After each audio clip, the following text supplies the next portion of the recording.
ಮೆತ್ತಿದಾಗ ಚೇರಾಗಡಿ ಮುತ್ತಿದಾಗ ಕೊಂದ ಕನ್ನಡದ ಕಪ್ಪು ಮಣ್ಣಿನವನು.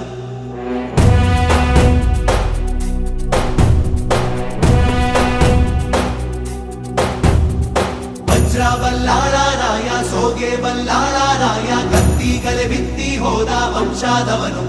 ಈ ಸೀಮೆಗೆ ಶಿವ ನೀಡಿದ ವರವೋ, ಈ ಊರಿಗೆ ಇವಾಲದ ಮರವೋ, ಮೂರು ಸುತ್ತಿನ ಕ್ವಾಟೆ ಗಸ್ತಿಗೆ ನಿಂತ ಗರಡಿ ಮನೆ ನಾಯಕ.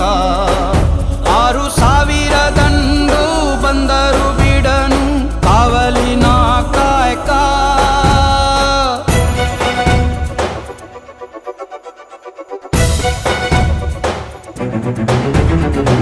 ಏಳು ಏಳೆಡೆಯ ಸರ್ಪ ಬಂದು ಕುಂತೈತೋ ಯಪ್ಪ, ನಮ್ಮ ಹುಲಿಯೂರು ದುರ್ಗ ಕಾಯೋ ಕಂದ.